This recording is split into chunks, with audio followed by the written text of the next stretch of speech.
সাময়িক সময়ের জন্য রাখা অঙ্গনারী কেন্দ্রের ওয়ার্কারকেই বহাল রাখার দাবি স্থানীয়দের। অন্যথায় তারা সন্তানদের অন্যত্র নিয়ে যাওয়ার হুমকি দিয়েছেন।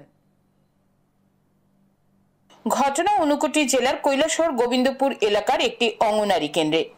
এলাকাবাসীর অভিযোগ, বিগত বেশ কিছু বছর ধরে যে ওয়ার্কার রয়েছেন সেই মহিলা নিজের ইচ্ছে মতো সেন্টার চালাচ্ছেন। ফলে ঠিকভাবে শিশু সহ গর্ভবতী মহিলাদের খাবার সামগ্রী মিলছে না। এ নিয়ে একাধিকবার দপ্তরের আধিকারিকদের নিয়ে বৈঠক হলেও কোনো সুরাহা হয়নি। অবশেষে সাময়িক 2 মাসের জন্য একই এলাকার বাসিন্দা পিঙ্কি পাল দাস নামে একজন মহিলাকে ওয়ার্কার হিসেবে নিয়োগ করা হয়। ওনার মেয়াদ এপ্রিল মাসের 1 তারিখ শেষ হয়ে যাবে। শুক্রবার এই কেন্দ্রে পুনরায় বৈঠক বসে এলাকাবাসীদের নিয়ে সংশ্লিষ্ট দপ্তরের আধিকারিকরা। এলাকাবাসীদের দাবি, পিঙ্কি পাল দাসকে ওয়ার্কার হিসেবে বহাল রাখা হোক।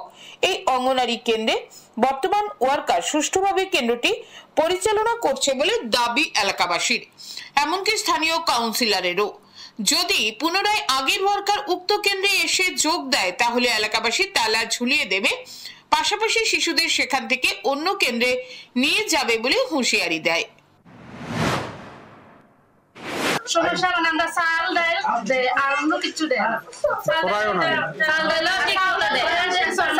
ঠিক মতো দেয় না। ওখানে আমরা নতুন ম্যাডাম, আমরা 2 মাস ধরে ঠিক মতো সব পাইতাম।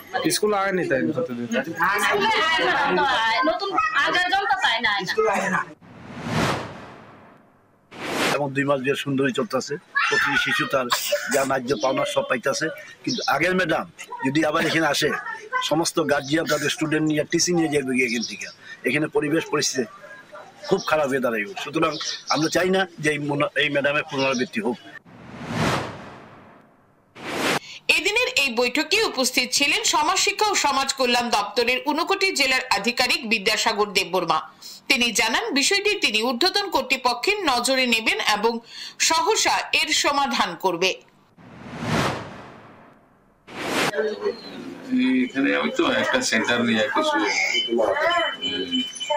ঝামেলা কিছু চলছে, ঝামেলা বলতে কিছু বিতর্ক চলছে, ঠিক মতো সেন্টার চলে না।